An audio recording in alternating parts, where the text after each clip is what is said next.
Aquí estamos. Bueno, ¿cómo están? La verdad que esta semana no pude todavía ni siquiera mirar los trabajos. Sé que están porque vi que llegaron al mail, pero no los pude mirar. Voy a ver si hoy, entre hoy y mañana, los leo y los devuelvo. Adelánteme un poquito qué les parecieron los videos.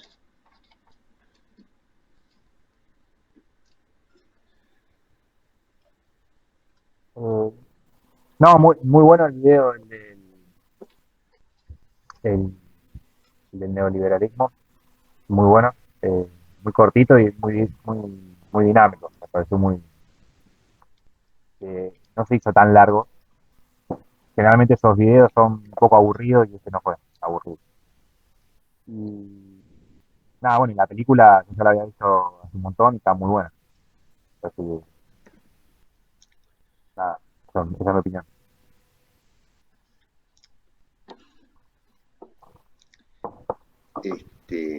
Sí, hay que entenderlo, ¿no? El video largo es un poco pesado por momentos, pero bueno, ¿qué va a ser?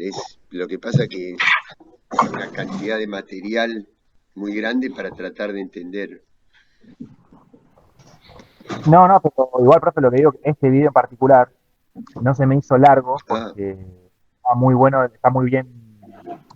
Es como la dinámica del video está buena, claro, es muy dinámico, divertida. eso es cierto. Claro, Eh, generalmente los videos, estas temáticas no son así, son, son tediosos. este, ahora miren, para la próxima clase vamos a hacer el mismo trabajo, pero con la doctrina del shock. Eh, que es un video más que ilustra un poco un libro de Naomi Klein. Ahora, y después de eso, porque ya estamos prácticamente en las últimas clases, bueno, no, hoy es 16 de junio, quedaría el 23 y el 30, porque ya después el 7 haríamos como una clase de cierre. Pero tendríamos que ir adelantando ya eh, el trabajo final, los contenidos del trabajo final, que podrían ser, estoy pensando, eh, porque va a ser una especie de trabajo un poquitito más largo, de algunas carillas más, ¿no? No, hacer entre 4 y 6 carillas, una cosa así,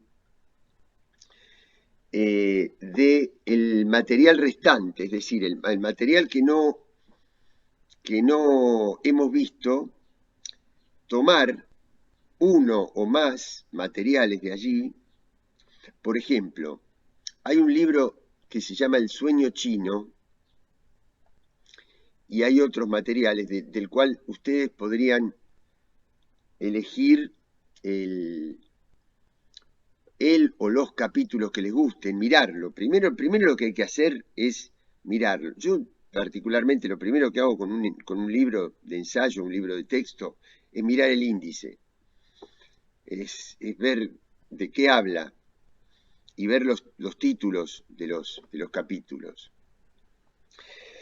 Eh, y después ver alguno de esos capítulos, porque está como dividido en tramos, todo el proceso de la relación con China y demás, y tomar lo que ustedes quieran de ahí. Es decir, lo que más les guste y qué hacer. Hacer una devolución sobre eso, pero no únicamente sobre lo que dice, sino cómo ustedes pueden aplicar ahí lo que recogieron de las demás cosas que vimos en la materia. Es decir, cómo les puede haber ayudado, incrementado o cambiado la perspectiva de un tema a partir de lo que han visto en la materia. En la materia y fuera de la materia, es decir,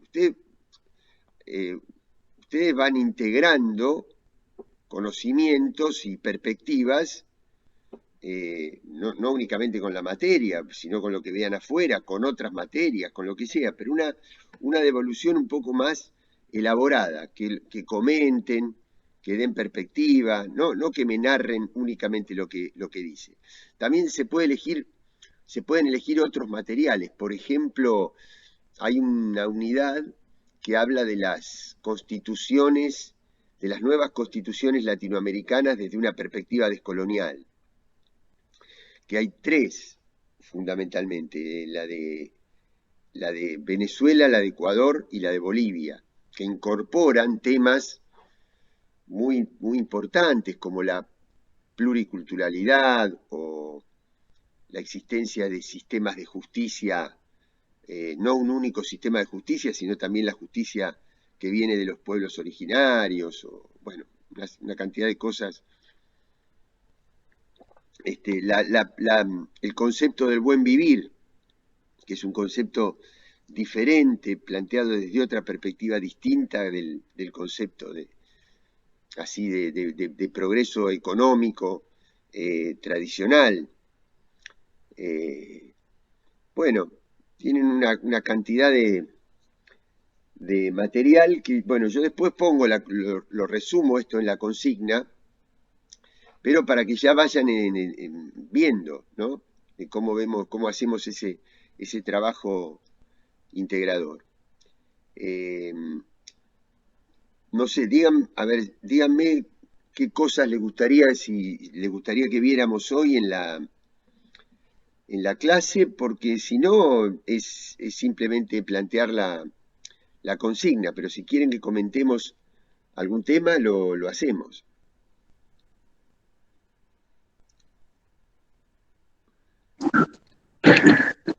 Por mí estaría bueno por ahí hablar un poquito de la crisis del 2007, esa que es reciente, que creo que tiene que ver con el video también Y de una hora.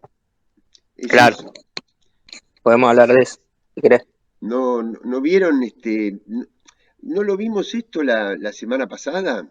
¿No hablamos un poco o sea, me parece que la clave es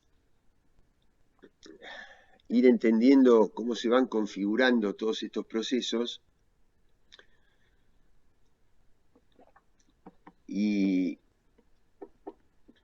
cómo hay un proceso económico en paralelo a un proceso político, ¿no? Habíamos muy rápidamente dicho, el crecimiento económico del mundo de la segunda posguerra, la que se inicia en 1945, es extraordinario. Nunca se había visto un ritmo de reproducción de bienes y servicios en el mundo tan acelerado como en esos 30 años, que van desde el año 45 hasta mediados de los 70.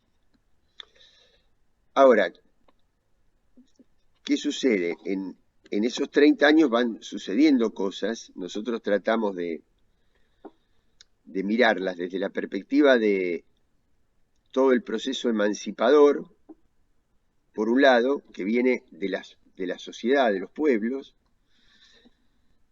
y el proceso de concentración económica que viene de los mercados y de los capitales, del mundo empresario, digamos. Lo privado podría traducirse desde una perspectiva como sociedad civil, pero desde otra perspectiva como el mercado, ¿no? Es decir, cuando uno dice, por ejemplo, no sé si me ocurre ahora, la Argentina privatizó las exportaciones cuando disolvió la Junta Nacional de Granos y la Junta Nacional de Carnes en el año 90, 91. Se la dio al mercado, no se la dio al pueblo. Es decir, lo que sale del Estado puede ir o al pueblo o a los capitales concentrados. Bueno, esas son las dos perspectivas. El proceso de estos 30 años tiene una dinámica cuando se lo plantea desde la perspectiva de los movimientos populares y otra dinámica distinta cuando se lo plantea desde la concentración de la economía. Ustedes se acuerdan que cuando vimos el marxismo, hay un análisis marxista histórico de la humanidad que dice que las distintas etapas, los distintos modos de producción que dominaron el mundo, siempre tuvieron un elemento en común, que es la necesidad de apropiarse del excedente económico, o bien por parte de la clase social dominante, o bien la lucha de las clases dominadas, ¿no?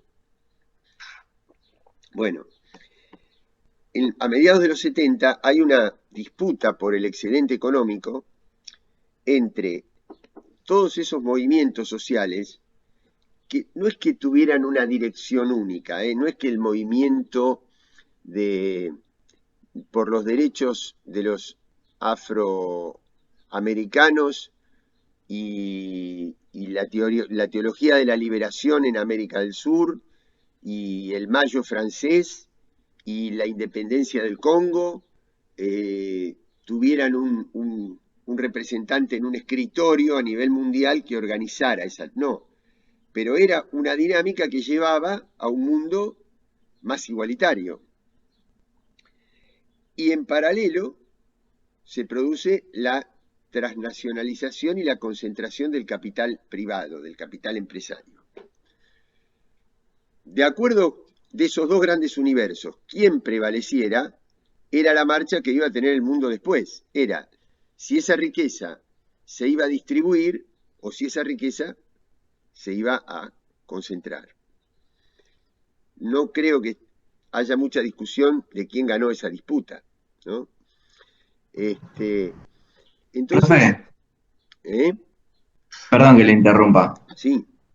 Pero bueno, hoy, digamos, en este momento histórico se ve como una situación de disputa como bastante parecida a otros momentos donde la concentración, digamos, donde la pandemia agudizó un montón empeoró a la gente que estaba mal y aumentó la concentración de los que ya tenían mucha riqueza, digamos. O sea, como que estamos viviendo también un momento de discusión del excedente económico, digamos, muy, muy fuerte. Totalmente. Ahora, bueno, primero... Perdón, No, perfecto. Ustedes métanle, tranquilo. Primero te digo, estoy de acuerdo con eso y ahora déjame un par de minutos hasta que lleguemos un poco a eso. Pero estoy de acuerdo. Entonces, ¿pero qué es lo que sucede en el medio? En el medio suceden algunas cosas. Básicamente, y no quiero repetir clases anteriores, pero la crisis del petróleo es central, porque es una decisión que toman países del mundo subdesarrollado que paradójicamente, en lugar de arrojar como resultado una mejora en la situación de los países proveedores de petróleo, lo que hace es producir una mejora en las empresas productoras de petróleo, que eran del norte. Los países eran del sur, el recurso está en el sur, los beneficios tendrían que haber ido al sur y sin embargo beneficiaron al norte. Es decir, aumenta el petróleo, 1973. ¿Qué hacen los países industriales? Se agarran la cabeza, dicen, no, ¿cómo hacemos ahora? Se nos reduce el margen de ganancia. Pero como previamente se había liberado la plaza financiera, ya no respondía a patrones de reservas en oro, porque Estados Unidos había expandido tanto la economía que es el dólar el que se hace dueño de la situación. Entonces, ¿qué hacen? Levantan las tasas de interés en el norte. Entonces el excedente del precio del petróleo, en lugar de quedarse en los países productores, se va hacia los mercados financieros. ¿Para qué? Porque al mismo tiempo que necesitan estos países industriales acelerar el proceso de la revolución tecnológica para que tanto la producción del conocimiento como la producción de bienes dependiera cada vez menos de la energía del petróleo y más de otras fuentes de energía. No porque de un día para el otro el petróleo se fuera a hacer innecesario, desde luego, estamos hablando de porcentajes, de modos de producción. Pero alguien tenía que financiar esa revolución tecnológica, que tiene que ver con la inteligencia artificial, con la biotecnología, con la aplicación de aditivos a la producción agrícola, a los modos de explotación del ganado, de la minería, etc. Y además, en 1972 se produce la primera cumbre mundial en Estocolmo del medio ambiente. Entonces ahí advierten, si bien venía de unos años antes, pero ahí ya se advierten los primeros síntomas de los efectos de la contaminación por el hiperdesarrollo industrial. Entonces tiene que haber una reconversión tecnológica en el norte. Y es ahí donde comienza el proceso en que el norte desarrollado se va desprendiendo de las tecnologías más sucias y se las va transfiriendo al sur. Pero todo eso hay que financiarlo. Y se financia justamente con los dólares del petróleo. Y también con la transferencia de recursos de América Latina hacia las potencias industriales, que en ese momento estaban unidas, que eran tres grandes grupos de potencias industriales: Estados Unidos, Europa Occidental y Japón. Profe, Sí. perdón que lo interrumpa de vuelta, pero una vez leí en un libro, en el de Varoufakis, que habíamos hablado la otra vez, donde él, bueno, sugiere que la creación de la OPEP es, digamos, un diseño de Estados Unidos para frenar el desarrollo tecnológico de Europa Occidental y de Japón. Digamos, como que al encarecer los costos de producción y ellos al no ser productores de petróleo, es como una especie de, como que los pisa para frenar parte del desarrollo tecnológico que habían conseguido ellos. No sé, lo tira como en el medio del libro y no sé si, cómo La verdad que no sé. Tendría que verlo. No leí tramos de ese libro, pero no lo leí todo y tampoco esa parte. Tendría que ver cuál es la fundamentación que tiene. No, esa, digamos, que de esa forma se encarecían los costos de estos, bueno, básicamente de Alemania y de Japón, y que obviamente al encarecer esos costos de producción iba retrasando el desarrollo tecnológico que ellos tenían hasta ese momento. No sé si es algo muy... Sí, es que, no, bueno, en parte es así, pero lo que no veo es, para mí, son maneras de interpretar, por eso me gustaría, yo respeto mucho a Varoufakis, así que me gustaría saber cuáles son los fundamentos que tiene, porque por algo ya te digo, esa parte no la leía, entonces si vos lo decís, debe ser así, y si es así, debe tener sus fundamentos. Me voy a ocupar de buscarlo.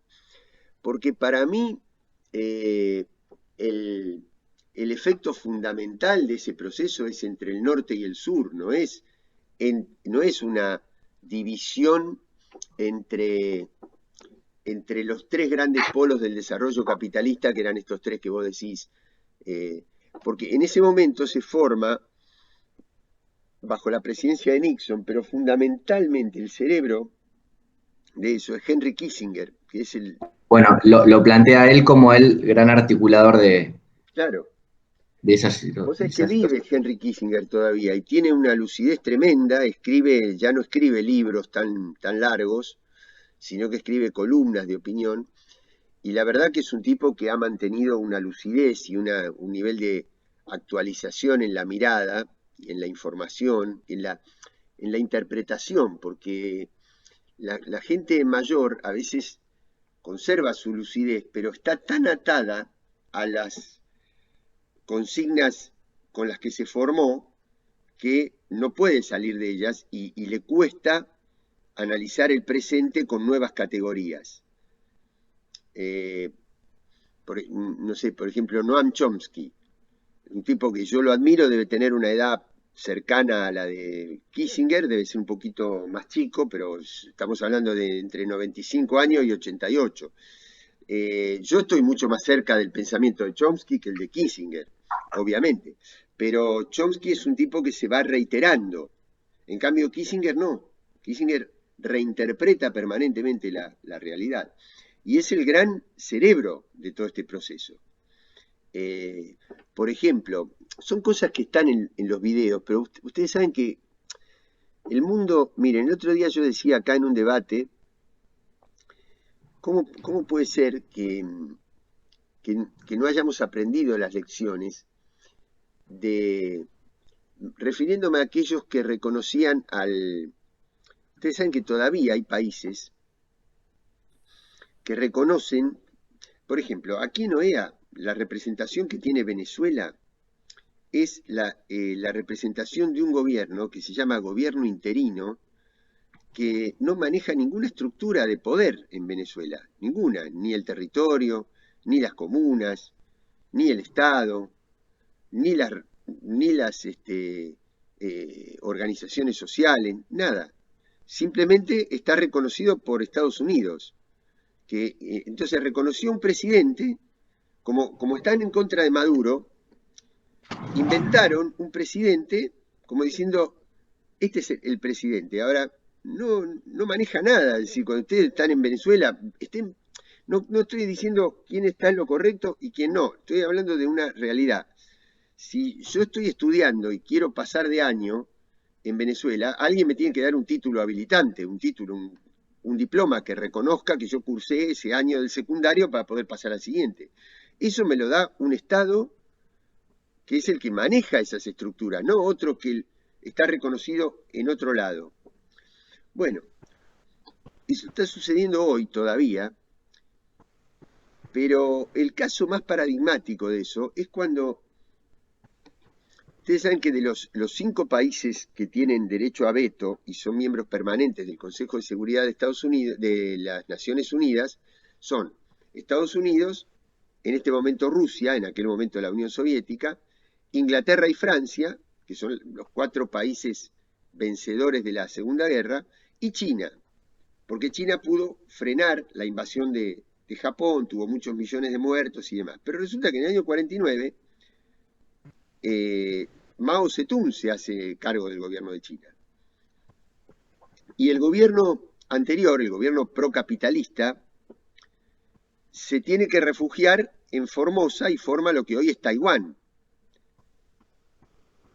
Ustedes saben que Naciones Unidas, en lugar de reconocer al nuevo gobierno que manejaba el territorio de China, que es el tercer país en extensión de la Tierra, y el primer país poblado de la Tierra, de más población, reconocía al gobierno de Taiwán. Entre 1949 y 1972, ¿quién es el que restablece la relación entre Estados Unidos y Mao Zedong y hace que sea la verdadera China la que vuelva a Naciones Unidas? Henry Kissinger. ¿Por qué? Porque él había visto diferencias entre Mao Zedong y Leonid Brezhnev, que era en ese momento el presidente de Rusia, y como el archienemigo en ese momento era la Unión Soviética, dice, vamos a amigarnos con China, vamos a empezar a tener relaciones con China, vamos a empezar a comerciar con China, vamos a empezar una relación para dividir ese bloque socialista y dejar sola a la Unión Soviética. Pero durante más de 20 años, la estructura de poder mundial reconoció a un gobierno chino que no era el que gobernaba en China, ¿Qué es lo que pasa con Venezuela? Reconocen a un gobierno de Venezuela que no es el que gobierna Venezuela, más allá de que nos guste o no nos guste. Bueno, el artífice de eso fue Kissinger, que logra que Nixon, que era el presidente, porque Kissinger vendría a ser el ministro de Relaciones Exteriores, se llama secretario de Estado en Estados Unidos, y lo hace ir a Nixon a Pekín a reunirse con Mao, una cosa histórica. Bueno, estamos en ese mismo momento de la crisis del petróleo, entre principios y mediados de los años 70. Y al mismo tiempo se produce el golpe de Pinochet en Chile, que es la primera experiencia neoliberal en América Latina, y después la dictadura argentina con Martínez de Oz. Yo pienso que cuando uno lee desde la historia, no fue Videla el que encaró el terrorismo de Estado como proyecto y lo llamó a Martínez de Oz para que fuera su ministro de Economía, sino que fueron esos grupos económicos que tenían un proyecto económico para la Argentina los que llamaron a Videla para que encarara el terrorismo de Estado. Es decir, el proyecto era el económico. ¿Por qué? Porque América Latina tenía que jugar un rol en ese proceso de reconfiguración de la fase del capitalismo, de industrial a financiero. Pero para eso, claro, al todavía existir la Unión Soviética, y la Unión Soviética era la abanderada de la igualdad, la abanderada de los sectores trabajadores, más allá de que no quiere decir con esto que los trabajadores sean todos comunistas, no estoy diciendo eso, era la que ponía el espejo de un modelo distinto. Y justamente como la Unión Soviética ponía el espejo de un modelo distinto, el capitalismo tenía que tener alguna institución que contuviera a los trabajadores. Y esa institución era el Estado keynesiano, un Estado que le daba dinero al capital, pero al mismo tiempo necesitaba que los trabajadores estuvieran incluidos. Por eso había sindicatos fuertes, unidad sindical, muchos trabajadores por cada una de las plantas y salarios suficientes como para que pudieran consumir el producto de ese desarrollo capitalista. Los 80, entre América Latina, ese dinero del petróleo que financia la revolución tecnológica y la aparición de dos grandes liderazgos, el de Margaret Thatcher en Inglaterra y el de Ronald Reagan en Estados Unidos, hacen que toda la década de los años 80 vaya generando el avance del capital monopólico y el retroceso del mundo comunista. ¿Ayudado por qué? Bueno, ayudado porque Estados Unidos consiguen dominar militarmente Medio Oriente. Hay una guerra que dura 8 años, entre 1980 y 1988, que es la guerra entre Irán e Irak, que es donde Estados Unidos fortalece la figura de Saddam Hussein contra Khomeini, el ayatollah Khomeini, que era el primer ministro, el líder religioso de la revolución islámica en Irán. ¿Para qué? Para controlar desde el punto de vista petrolero.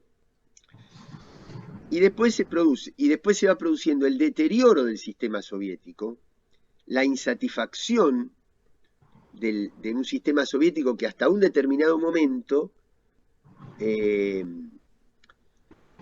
era muy desarrollado y no tenía indicadores de pobreza ni de desigualdad. Era el paradigma de la igualdad.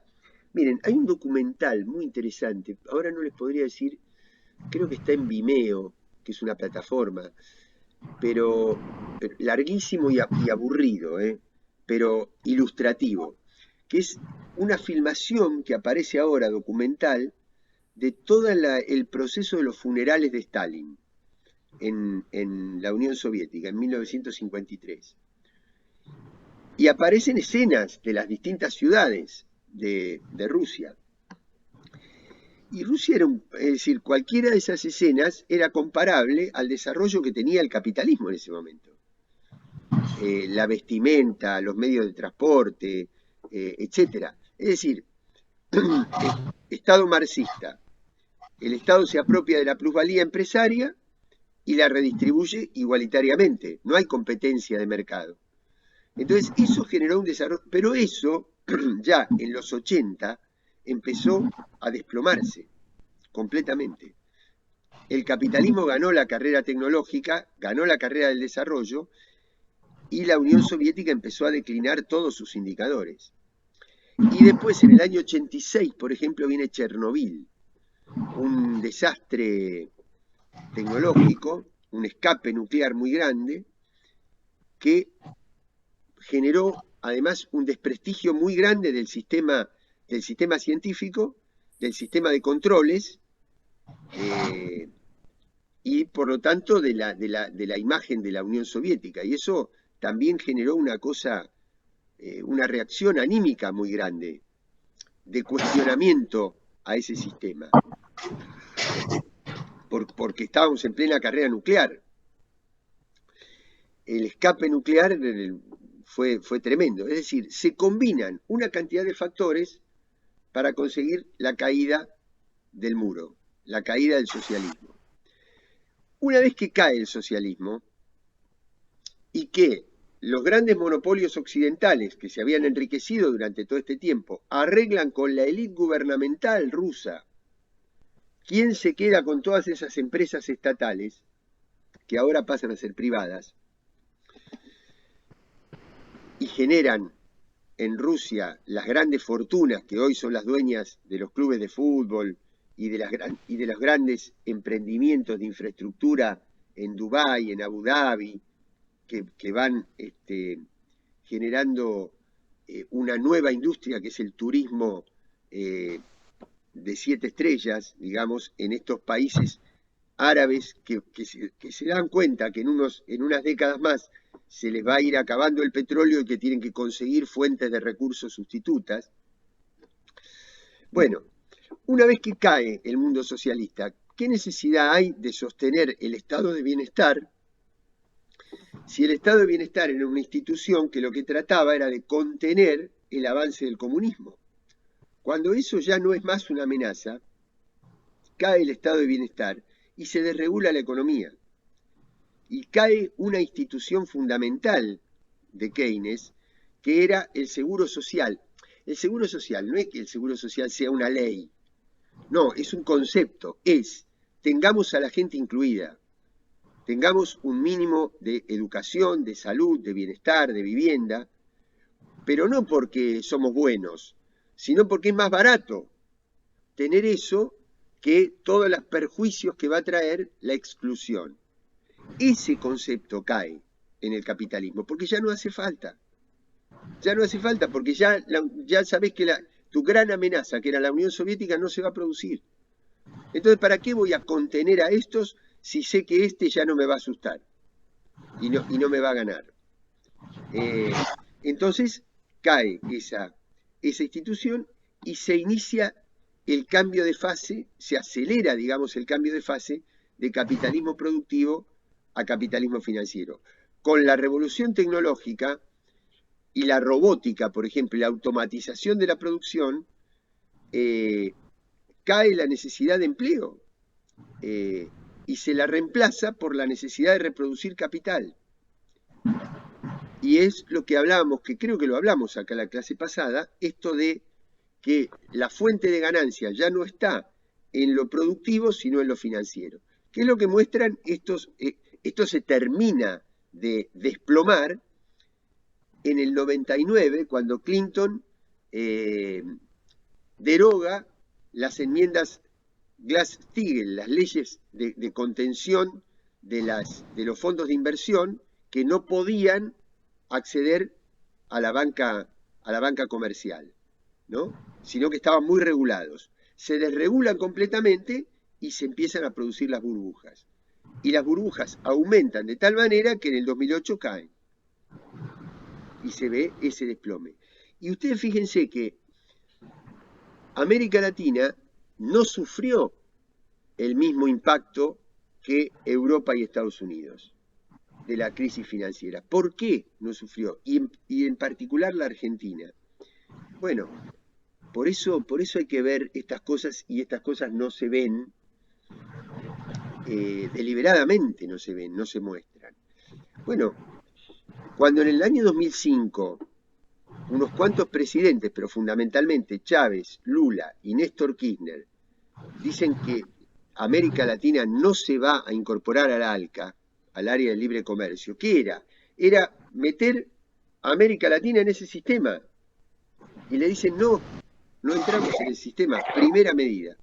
Segunda medida, cancelar la deuda con el Fondo Monetario para que el Fondo Monetario no tenga capacidad para incidir en nuestra economía. 2. 3. Reestructurar la deuda con los acreedores privados. Y 4. Quitarle a ese mundo financiero los aportes previsionales y devolvérselos al Estado. Quiere decir que son 4 soportes de autonomía financiera que permitieron que ese desplome que ustedes vieron en los videos no se reproduzca con la misma intensidad con que se reprodujo en el norte industrializado. La recesión en Japón, la recesión en Europa y la recesión en Estados Unidos. Y América Latina recuperando terreno, con gobiernos populistas, ¿no? Entonces, bueno, más o menos esa es el efecto de la crisis llevado a la estructura de poder. Si ustedes vieran esto en una materia de economía internacional, la perspectiva del profe sería diferente. Yo tengo una perspectiva política en esta materia. Y bueno, y en el medio de todo esto, el proceso de China, ¿no? Es decir, este proceso no se tramita ahora entre los mismos actores, hay un actor nuevo. Hay un actor nuevo. Ahora, yo lo que no veo en este momento es que estemos como si estuviéramos reconstruyendo la Guerra Fría, no ahora entre la Unión Soviética y Estados Unidos, sino entre Estados Unidos y China. No veo eso. Pero no es que no vea una disputa, digo que esa disputa no es igual. ¿Por qué? Porque hay tantos elementos de interdependencia entre los dos sistemas que lo que están tratando de hacer es hegemonizar el sistema, pero no disputar entre dos sistemas distintos. Por ejemplo, uno de los más interesados para poder aprobar los acuerdos de inversión que tiene con América Latina y con Argentina en particular, China, China está muy interesada en allanar el camino de estos acuerdos de inversión, está muy interesada en que Argentina termine de arreglar el problema con el Fondo Monetario Internacional, porque China quiere ser parte, cada vez con mayor protagonismo del Fondo Monetario Internacional. No quiere construir otro sistema, quiere ser parte de ese sistema, como quiere ser parte de la OMC, de la Organización Mundial del Comercio, como quiere que su moneda cada vez sea más una moneda de intercambio de las grandes transacciones a nivel internacional, que los contratos petroleros empiecen a hacer en yuanes, etc.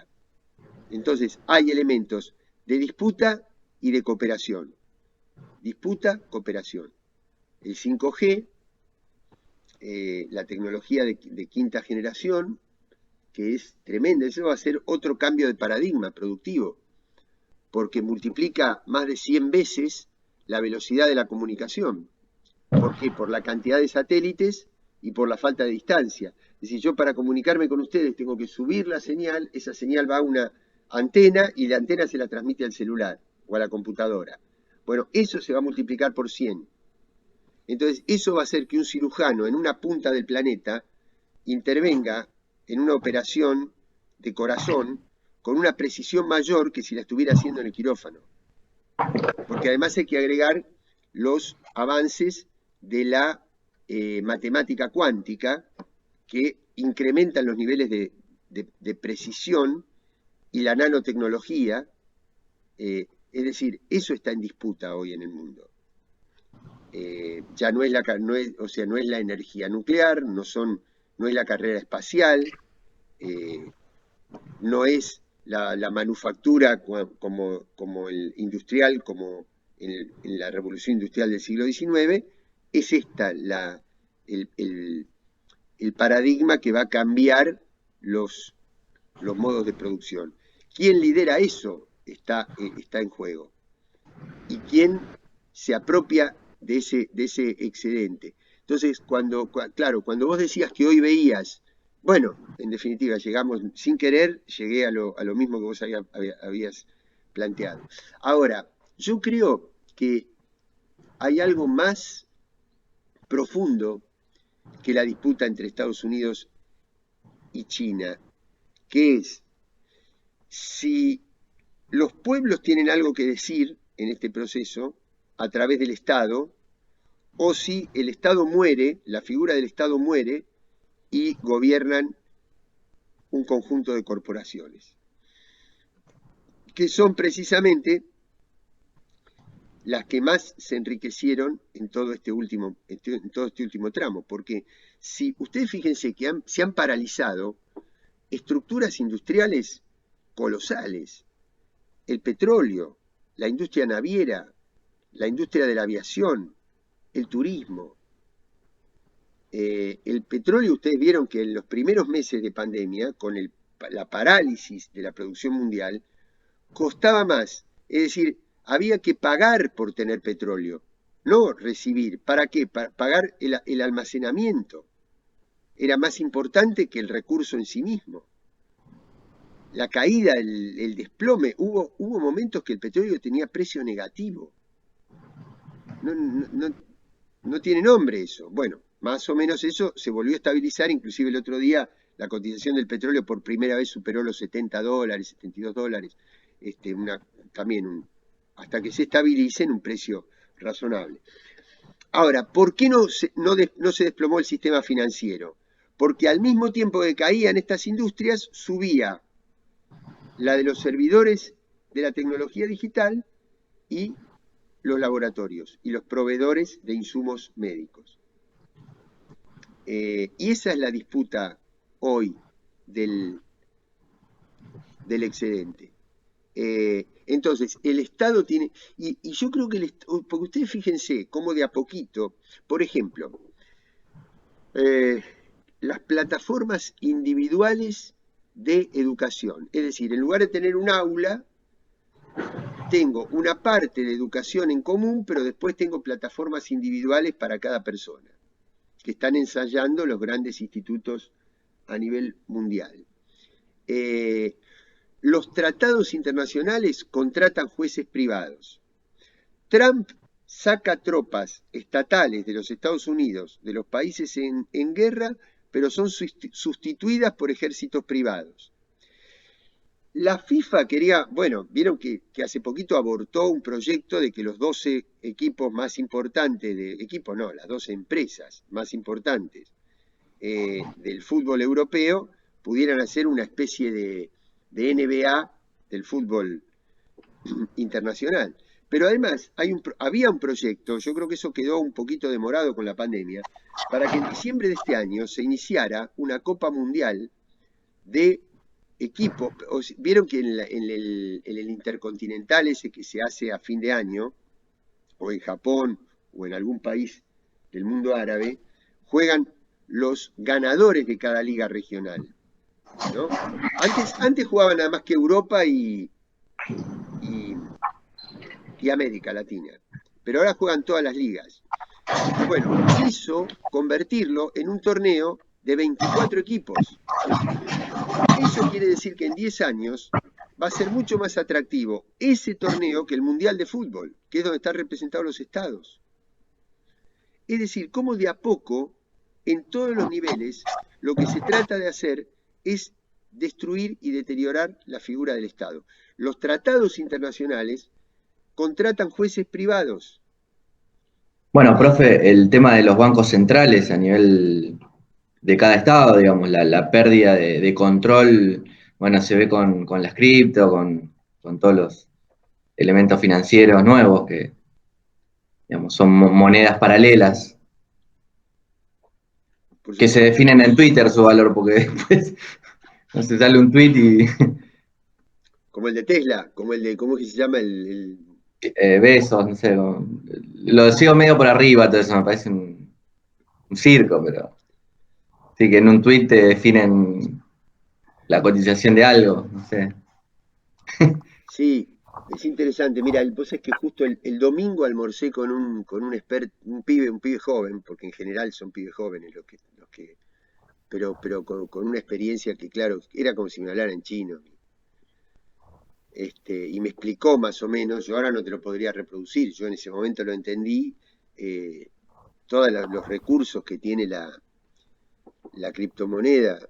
Ahora, el problema es que, ¿sabés qué pasa? Que muchos cambios de paradigma en el mundo empezaron siendo un circo. Empezaron siendo una cosa de tal Sí, impacto que parece parte de un mundo irreal. Pero resulta que es una tendencia, que no se mide. sí, Claro, no sé, yo no podría poner un ahorro mío en eso porque me aterrorizaría, me aterroriza. Pero pero creo que puede llegar a ser, no lo sé, digo, pero es un interrogante, no es una afirmación, pero puede llegar a ser una tendencia eso. Bueno, pero por eso en El Salvador la aprobaron como moneda corriente. Va, moneda corriente, la aprobaron como moneda. Bueno, es que Venezuela, bloqueada completamente, los recursos financieros, ¿qué hizo? Trató de apostar a Petro, una ¿no? especie de petrodólar, a una Ah, criptomoneda, es decir, donde recibía el dinero birlando, eludiendo todos los mecanismos de regulación financiera. De manera secreta y de manera directa. No, creo que no le resultó mucho. Y es lo que está tratando de hacer este hombre en El Salvador. Claro, eso indudablemente impacta en el mundo. Bueno, por eso se ha convertido en una especie de peligro de nuevo Chávez, ¿no? Acá yo lo veo todos los días, es tremendo. Eh, es decir, a- ayer se aprobó aquí en OEA una condena a Nicaragua, ¿no? Por la detención de opositores y demás. Claro, los nicaragüenses dicen no son opositores, no es que los encarcelamos porque son opositores, los encarcelamos porque son delincuentes, porque son tipos que han violado la ley porque en el año 2018 nos dieron un golpe blando financiado desde afuera. Cuando nosotros queremos controlar eso, nos dicen que somos represores de la democracia y qué sé yo. Yo creo que podrían ayudar un poquito igual, ¿no?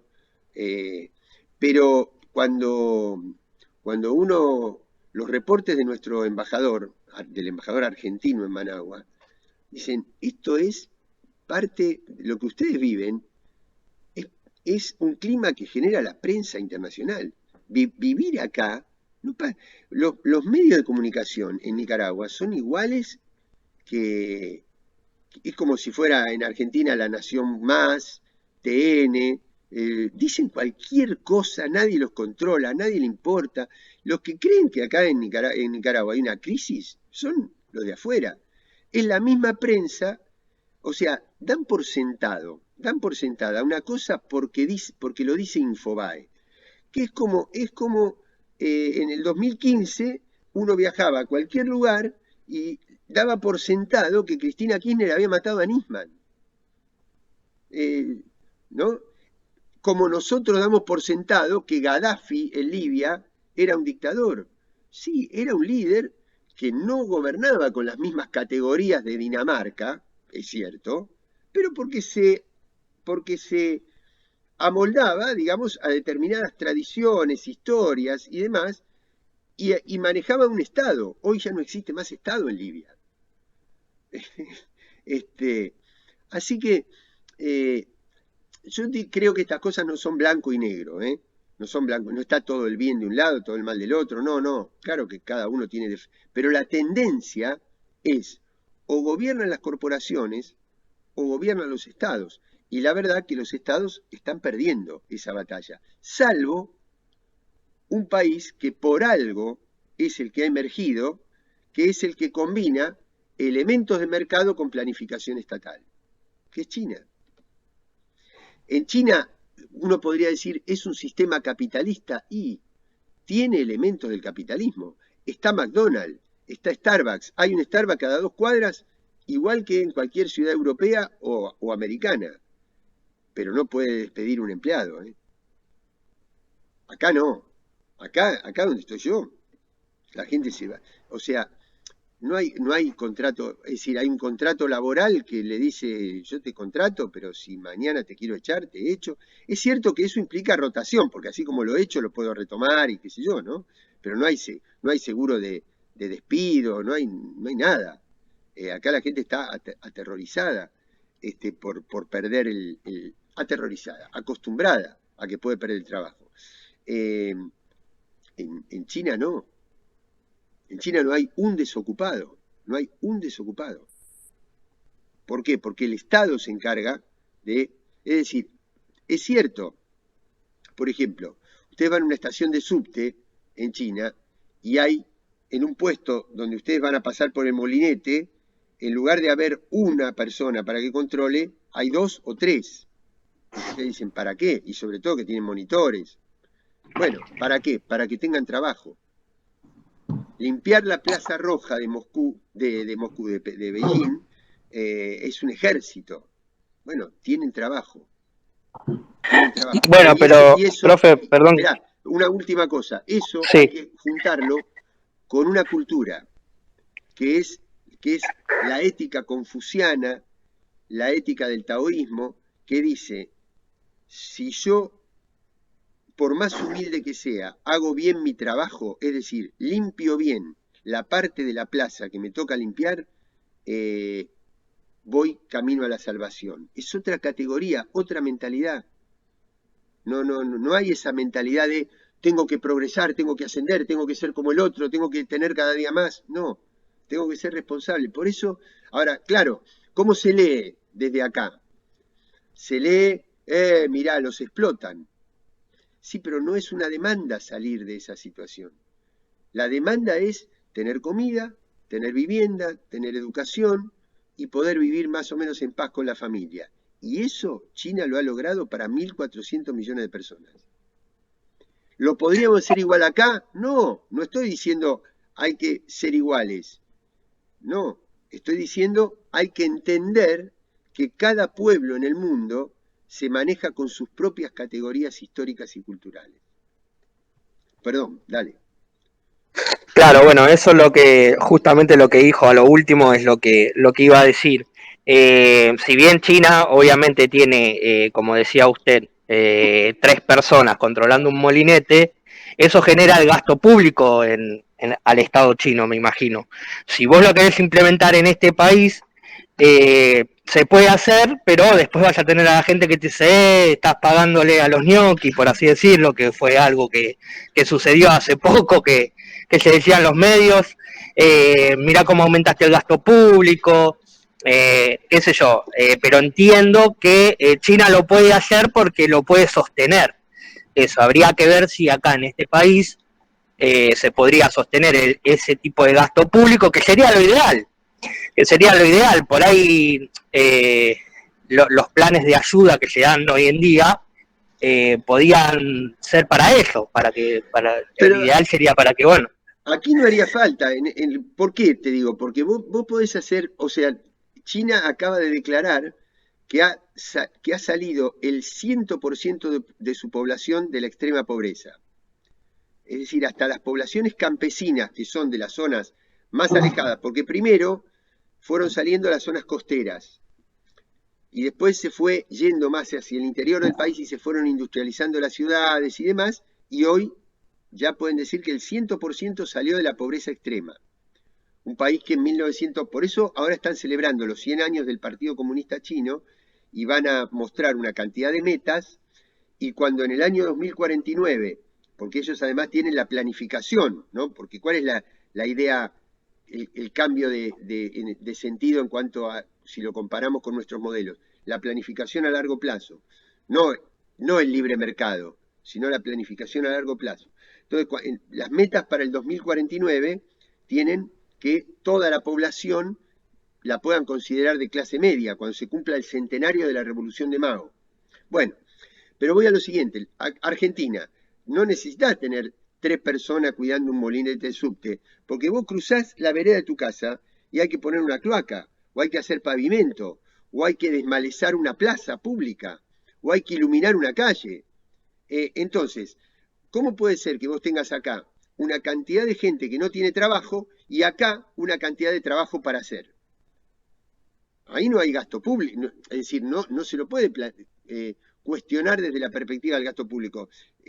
Si tengo esta gente que necesita trabajar y todo esto que es trabajo para hacer, ¿por qué no conecto una cosa con otra? Y ahí no es una cuestión de gasto público.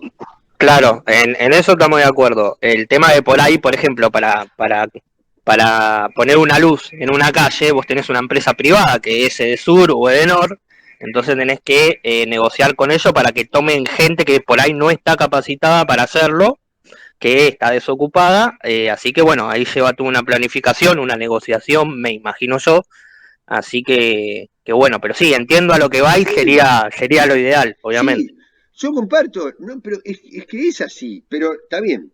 Pero vos tenés 2 maneras. Ese diagnóstico, que yo lo comparto, vos lo podés tomar desde 2 puntos de vista. Es decir, no hago esto porque tengo este problema, o tengo que hacer esto, tengo que solucionar el problema para poderlo hacer.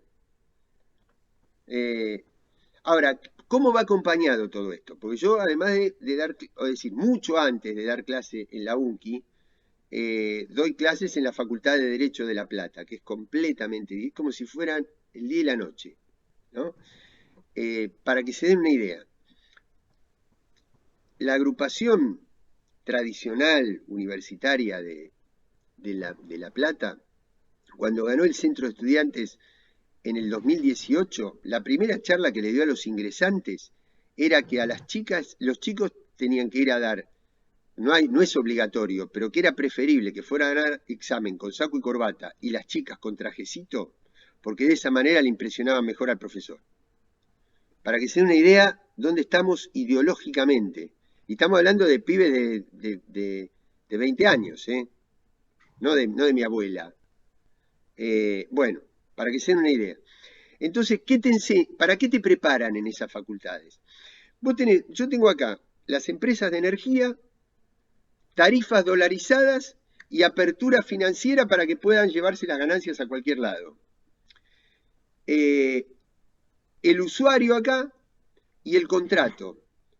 Y el contrato me dice que tiene una letra chica que dice que el que no paga la tarifa, yo tengo derecho de cortarle el servicio. Estoy hablando a grandes rasgos, estoy hablando en términos conceptuales, no particulares. Entonces, le aumento 3000% la tarifa, este tipo no la puede pagar, le corto el servicio, pero yo sigo arrojando balances en dólares y los traslado al exterior. ¿Para qué preparo el abogado? ¿Para que sirva a la justicia o a la letra chica del contrato? No, no pagó, está bien que le corten. Eso no es justicia. Eso es letra chica, eso es pleitear. Digo, todo esto va acompañado de una formación cultural e intelectual, de una colonización cultural, que va desde el aparato educativo del Estado hasta los medios de comunicación, hasta toda la... Miren, nada, se me ocurre ahora, ¿no? Porque todo esto está atravesado además por el feminismo, la lucha contra el patriarcado. El otro día no. A ver, le digo a los futboleros, yo soy de Gimnasia. Yo nací en el barrio El Mondongo, en La Plata, yo soy tripero, y voy bueno, ahora no hay más tablón, pero voy al tablón. Bueno, un día viendo un partido por televisión, porque venía de otra cosa y no pude ir a la cancha, Tijanovic, un jugador en aquel momento de Gimnasia, le mete un gol a Newell's en el tiempo de descuento y ganamos 1-0. Y el pibe era de las inferiores de Gimnasia, estaba muy emocionado con el gol que había metido. Entonces el periodista le hacen el reportaje, vieron ese que se le hace al jugador del partido cuando termina la transmisión, y le dice, Horacio, le dice, los hombres no lloran, pero cuando lloran, lloran en serio, que es lo que trasuntaban las lágrimas del pibe en ese momento. Ustedes fíjense ese mensaje en 10 segundos. Primero, los hombres no lloran. Segundo, si alguna vez lloran, no es como esas pelotudas que lloran todo el tiempo. ¿Se dan cuenta? Pero ¿se dan cuenta lo que hay detrás? Eso es mucho más fuerte, más profundo, más sutil y penetra más que un programa político. ¿Se dan cuenta? ¿A qué me refiero? A la resistencia de la lucha contra el patriarcado. Ahora, ese periodista ni ese jugador de fútbol tienen la más pálida idea de que están resistiendo a la lucha contra el patriarcado. Son el producto de las creencias que arrastramos de siglos y de años. Y es como la ideología se mete en el sentido común, digamos, ¿no? Como pero es que es así. se Ortega transforma. Gasset decía, las ideas las tenemos, pero en las creencias estamos, ¿no? Y bueno, estamos en esa... yo siempre digo, así, repito, ustedes vieron que hay esa idea de que construir lleva mucha tarea, mucho trabajo, y destruir puede ser en un minuto, que se destruye todo lo que uno fue construyendo. Bueno, en lo cultural y en el feminismo en particular, mejor dicho, en nuestra formación machista, es al revés. Uno se trata de deconstruir y después en un minuto se reconstruye de nuevo porque hace un chiste, porque hace un gesto, porque dice una cosa, que uno dice, yo estoy haciendo un esfuerzo, porque lo tenemos que hacer como generación. Ustedes, yo ahora tengo que hacer miren, yo hago el curso de la ley Micaela, estoy haciéndolo por dos. Uno lo estoy haciendo por mi partido político y el otro por la Cancillería. Y además yo tengo 3 hijos en edad universitaria, 23, 21 y 19. Y veo la diferencia de interpretación generacional que hay. En los chicos, en los pibes, y ustedes son un poco más grandes que los más chiquitos. Ya no son adolescentes, ya son... Ahora, a medida que va bajando, se naturalizan más algunas cosas, pero las generaciones adultas les cuesta un montón descontracturarse de las ideas. Ahora, no son ideas fuerza solo con relación al feminismo, son ideas fuerza en todo, son parte del sentido común en todo. Esto de el Estado es una porquería, la política es corrupta, son todas plataformas que fuimos incorporando, ¿no? Porque por algo, por ejemplo, esa idea de cuando la Argentina se hace grande gracias a la riqueza agropecuaria, se crea el modelo de una clase aspiracional, una clase de la que yo nunca voy a formar parte, pero que es el modelo al que me gustaría pertenecer. Entonces, cuando hay una pelea contra las entidades rurales, todos somos el campo. Y jamás vamos a ser el campo. Mejor dicho, jamás vamos a ser esos tipos que son los que están viendo la pizarra de la bolsa de Tokio para ver cuánto cotiza la soja. No el trabajo del peón rural. Ahora, después cuando hay una reforma previsional que perjudica a los jubilados y todos algún día vamos a ser jubilados, no hay una consigna que dice todos somos jubilados. Eso es penetración cultural, eso es colonialismo. Bueno. Tal cual. Profe, ¿le puedo hacer una consulta antes de Sí, cierre? Ya que está más ahí en Estados Unidos y usted tocó el tema del fondo, ¿Cómo ve el tema de un posible acuerdo? ¿Qué posibilidades hay?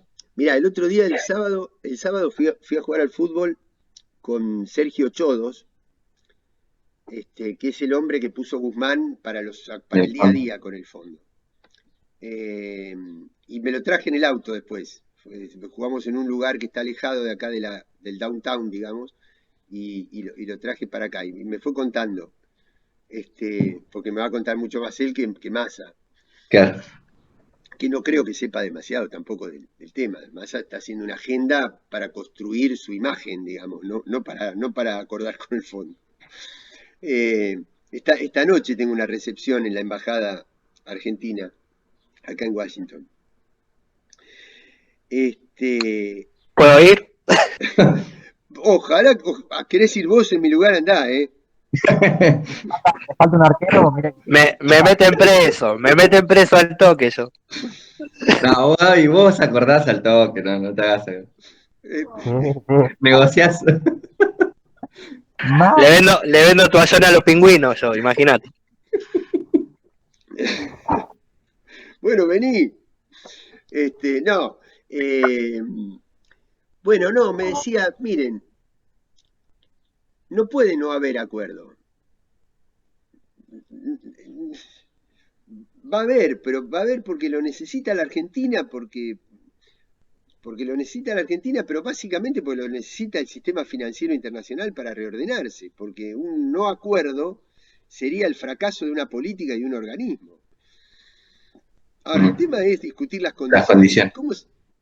¿Cómo se discuten las condiciones? Es un tire y afloje permanente. Es un tire y afloje permanente. No hay, Profe, él me decía, no hay mucho, no puede no haber, porque además tampoco hay lugar donde ir por fuera de eso. Por eso decía que alguien puede pensar que si nosotros salimos de ahí, vamos al sistema financiero chino. No hay sistema financiero chino. Mejor dicho, hay, pero está complementado con este sistema. Entonces, no, este, y el tema es la dignidad que vos tenés en tu manera de negociar. Porque hay gobiernos que como ni siquiera, no sé si, es decir, es un problema ideológico, pero es más un problema político y, ¿cómo te podría decir? Más experimental, más empírico, que es si un gobierno está integrado por personas que cuanto más negocios hagan con el sistema financiero, mejor va a ser su vida, ese gobierno va a perpetuar la dependencia. Es decir, va a tratar de hacer todo lo necesario para que todo el tiempo dependamos de ese sistema financiero y de lo que nos diga. Por eso fue tan importante bueno, esta es mi opinión, lo que hizo Néstor Kirchner, que dijo, basta, yo les pago, porque era un momento donde los precios internacionales estaban así, Argentina había devaluado, quiere decir que el ingreso en dólares era mucho mayor, había superávit paralelo, ¿se acuerdan? Superávit fiscal y superávit comercial. Con esa plata le pagó al fondo, pero ¿qué le dijo al fondo? No me joroben más. No quiero, cerró la oficina. Ahora tienen que monitorear, para poder acordar, tienen que monitorear, quiere decir que no es un problema únicamente de la plata que debemos, sino de la capacidad de monitoreo. Ahora, cuando hay un gobierno que no está formado por personas que forman parte de ese universo, sino que es un gobierno donde hay mucho más componente de personas que son militantes políticos porque alguna vez tuvieron un sueño, no estoy haciendo una cosa naif de esto, digo, yo a mí mi vida no me cambia por, yo trato de hacer lo que tengo que hacer, no hago cosas para que me beneficien económicamente. Cuando hay un gobierno de otro tipo, lo que trata es de negociar en otras condiciones, ¿no? Y decir,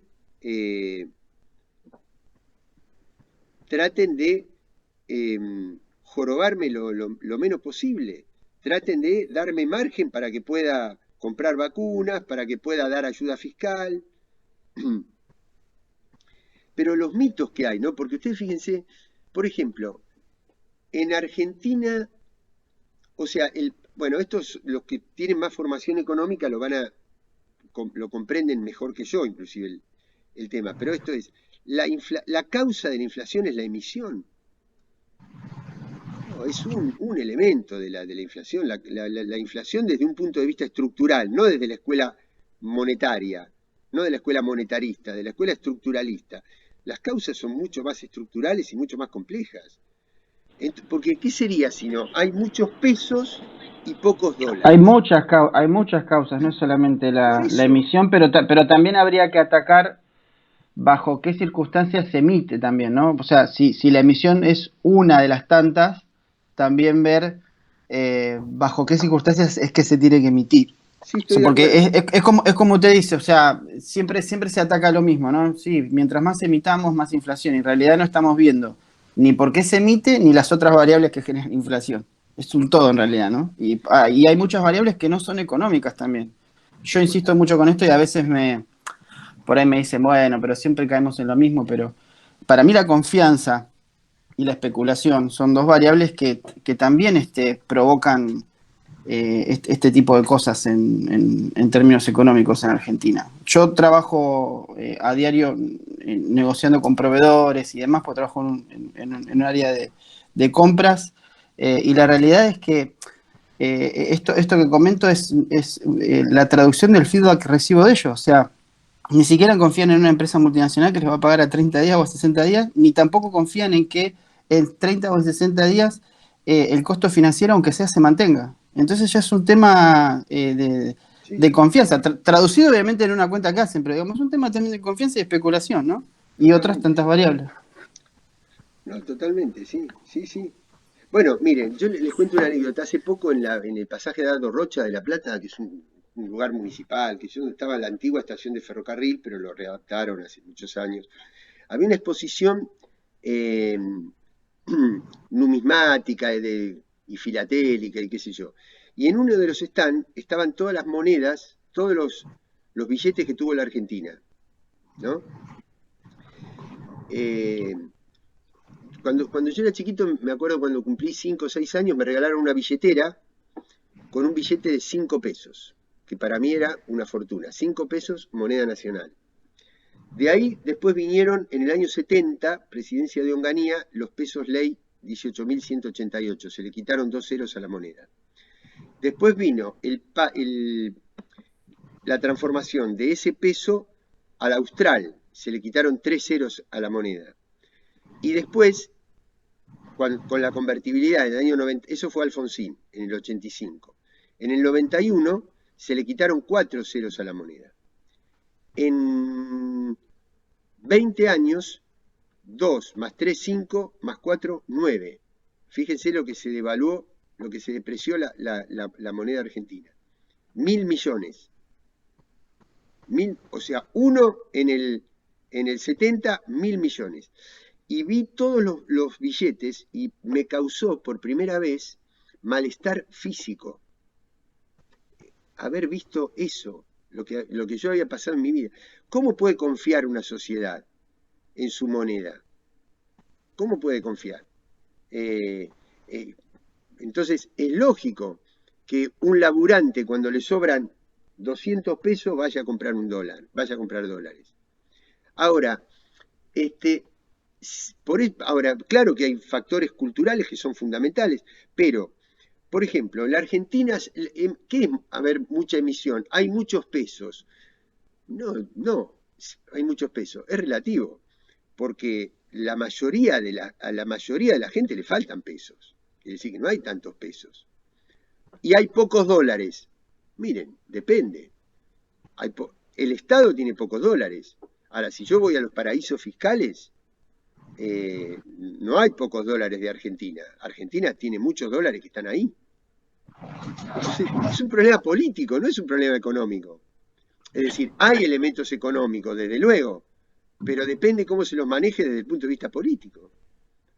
Y después, profe, otra cosa que yo veo, no sé si los chicos coinciden o quizás yo estoy errado, pero yo veo que en otros países, y esto también producto de, no me creo, digamos, un doctor en economía, pero trabajando uno escucha cosas, que acá en la Argentina las crisis sociales sí, más que nada las crisis sociales y los conflictos que no son netamente económicos influyen completamente en la economía. O sea, donde hay una crisis social importante, lo que se va al pasto es la economía. Y en otros países no sé si eso pasa en Latinoamérica. Por ejemplo, en Chile hubo una crisis social muy notoria, muy conocida hace poco con el tema del boleto estudiantil y algunas cuestiones más. Y sin embargo, la economía no se dispara para ningún lado. En Colombia creo que pasa lo mismo. No sé si mi visión es correcta, pero Sí, yo yo veo estoy de acuerdo. como que acá cualquier cosa que sucede se dispara. El dólar se va a cualquier parte, hay desabastecimiento, hay un montón de cosas.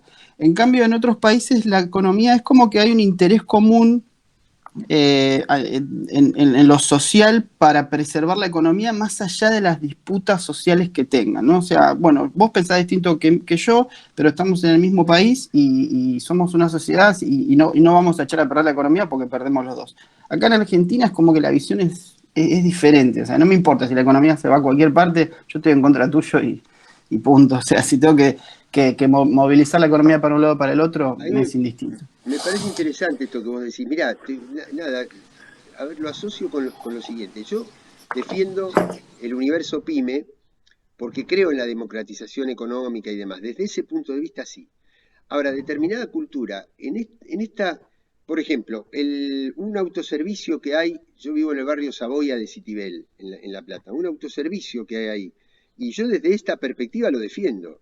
Ahora, la manera que remarcan los precios es una cosa espantosa. Entonces, ¿qué Claro, hago? Lo defiendo desde el punto de vista de mi concepción económica. Ahora, la cultura que despliegan es horrible. A mí me claro, tocó en el año 99 estar en Brasil en plena devaluación del real. Yo dije, devaluar el real me va a agarrar una inflación ahí. Yo había hecho chao, un cálculo y no económico, pasa, no hubo claro. inflación. No aumentaron los precios. Devaluaron el real, pero no aumentaron los precios. Yo creo que, perdón que interrumpa, yo creo que es un tema cultural, porque, a ver, por ejemplo, eh, acá en Argentina es como dice mi compañero Nicolás, se toca algo o pasa algo, indudablemente afecta en la economía. Pero ¿por qué se produce esto? Pienso yo. Yo creo que hay un... a ver, ¿cómo lo puedo explicar? Ahí está. Yo creo que, por ejemplo, como digo, hay una cultura de, por ejemplo, no sé, el otro día o hace un tiempo atrás, uno se quería ir de vacaciones con el tema de la pandemia y no se podía ir a ningún lado. Entonces, ¿qué pasó? La gente empezó a buscar casa quinta. Bueno, hace un par de años atrás, el alquiler de una casa quinta, por ejemplo, estaba en pesos. Al último año estaban dólares. Entonces, yo creo que hubo hay un fogoneo o hay una fomentación de gobiernos corruptos, por así decirlo, desde los medios de comunicación, manejados por los grupos económicos, para sacarle credibilidad al Estado, y ese fogoneo hace que el argentino es como que sálvese quien pueda. Cuando pasa algo es sálvese quien pueda. Entonces, yo tengo mi pyme, mi empresa, y indudablemente veo que hay, obviamente juego con la especulación de que puede llegar a perjudicarme el bolsillo, entonces remarco precios. Y siempre se agarra desde lo económico para no perder. Por ejemplo, cuando se hizo el tema del cepo, que lo puso Cristina en su momento, el cepo en realidad ya está mal dicho, el cepo cambiario, porque se podía conseguir dólares, pero no se podía conseguir de una manera desmesurada. Porque que nosotros, a ver, cobremos en pesos, tengamos capacidad de ahorro y compremos dólares, al país no le mueve mucho la aguja, ¿sí? Ahora, cuando lo hacen los grandes grupos económicos que tienen millones y millones y compran dólares para sacarlo encima fuera del país, para fugar los capitales afuera del país, eso al Banco Central le hace perder divisas, entonces sí afecta al país. Obviamente uno no le puede caer a la persona que está ahorrando en dólares porque mamó tanto eso de que la devaluación y lo que sea. Yo creo que muchos de nosotros crecimos con la crisis del 2001, donde la moneda se devaluó mucho, entonces eso nos pegó, nos impactó psicológicamente. Entonces nosotros es indudable que pongamos la plata en dólares porque lo vemos estable, es cultural. Pero por ejemplo, en otros países, en Brasil vos querés abrir una caja de ahorro en dólares y no podés. Vos querés ir a comprar una casa en dólares y te la venden en reales. Vos querés ir a vacacionar y en algunos lugares no te aceptan los dólares, sino que tenés que pagar con reales. Entonces, esa cultura está acá. En otros países, que te estoy hablando de Brasil, no me estoy yendo tampoco tan lejos, no pasa eso. Pero creo que es por eso, creo que es porque hay una cultura, por culpa de un fogoneo, donde a nosotros nos impactó una crisis del 2001, crecimos con eso, crecimos con la idea de que nuestra moneda es débil, por donde se la mide, que por un lado puede ser que sea débil porque está atado a muchos factores. Y siempre fuimos un país subdesarrollado, por así decirlo, y siempre dependemos, digamos, de otros países, más o menos, pero dependemos de un poco de la economía internacional. Pero bueno, yo creo que, como les decía recién, para ir redondeando, es un tema cultural, es un tema que hay que tratar de hacer que vuelva la credibilidad en nuestra moneda, hay que hacer que vuelva la credibilidad al Estado, y bueno, nada, eso se hace con trabajo, me imagino que es evolutivo, así que no es de un día para el otro, pero bueno, sí estaría bueno que, como dice Nicolás, no sea que porque uno piense distinto al otro, listo, ya está, la economía si la tengo que hacer caer porque vos pensás distinto a mí, la hago caer y que se jodan todo. No, porque eso no, a ver, la oposición que tenemos hoy, sinceramente, obviamente ya sabemos que está manejado por otros grupos económicos y lo que quiere hacer es caer este gobierno. Con Pfizer, con lo de la vacuna, con como sea. O sea, te van a implementar cualquier cosa para hacer caer este gobierno. Vos podés estar de acuerdo en cómo se maneja la pandemia, y podés estar en desacuerdo en algunos puntos de cómo se maneja la pandemia, como yo estuve en desacuerdo en la clase anterior diciendo que para mí el fútbol no es necesario que siga habiendo negocios o comercios cerrados. Pero bueno, son críticas que uno hace puntillosamente, pero nadie, entiendo también que nadie nace con el libro de cómo hacer en pandemia y cómo manejar un país en pandemia. Y que no se te caiga ni la economía y no se te caiga, y no haya muchos muertos, o sea, es como que hay que buscar un equilibrio en eso. Pero ya de ahí a perjudicar o a costa de cualquier cosa, la verdad que a mí me da lástima, obviamente, pero entiendo que hay intereses distintos, o sea, la sociedad no busca el bien común toda.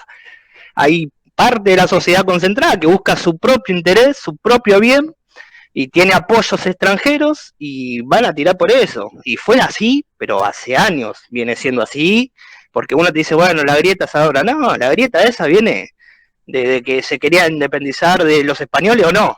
Imagínate, o sea, unitario, federal, el poder concentrado, poder, o sea, es un tema de muchos años y bueno, estamos culturalmente bastante afectados y estaría bueno hacer algo para cambiar esa cultura y empezar a creer un poquito en nosotros, que tenemos recursos como para creer en nosotros. Pero bueno, también están los otros que ya están desarrollados que no te dejan crecer porque no les conviene. Así que bueno, pero nada, eso es más que nada la catarsis.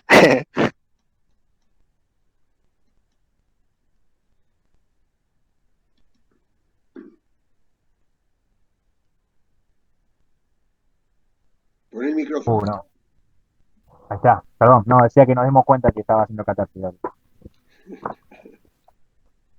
Gracias, sí, me voy, yo arranco y no puedo parar. A ver, Bueno, para comentar un poco lo que había dicho hoy Carlos y Nicolás, es obvio que voy a hablar un poco despacio acá porque no quiero que me escuchen. Es obvio que Guzmán tiene la correa puesta todavía y seguramente en un par de meses con las elecciones va a empezar a emitir. Le van a soltar un poco la correa y va a empezar a emitir. Así que, bueno, para complementar un poco, no solo, si bien el desencadenante de la inflación va a ser un poco la emisión, como pues, algo lógico, algo económico, algo matemático, eh, todo viene por una apuesta política, así que como ahora en un par de meses, ¿no? Sí, ahora vos fíjate, acá igual el paladín de la emisión en este momento es Biden. Es tremendo. Le ha planteado al Congreso un plan de infraestructura, de ampliación del seguro médico, de suba de salarios y de seguro social que va a necesitar $1 trillón de emisión. Trillón en la como se dice, vieron que acá billón es 1.000 de millones. El problema es quién va a pagar ese déficit de Estados Unidos después. Porque al ser moneda global, el déficit de Estados Unidos se va a compensar con superávit en otros lugares, ¿no? Por lo tanto, yo estoy agarrado así de quién va a pagar el déficit ese. Bueno, sí, bueno, miro los trabajos, los devuelvo y hacemos, y les mando la nueva consigna y ya voy preparando la consigna final también, para que no les llegue de un día para el otro. Ok. Bárbaro. Bueno, Perfecto. bueno, muy bien. Bueno, perdón a todos. No, tranquilo, está bien. La próxima un bozal. No, Muteame, al contrario. muteame. Es bueno que todo el No, mundo no. se largue. Dale, Sí, no, hasta ahora luego. cuando se corta la Chao. te recaga, queda tranquilo.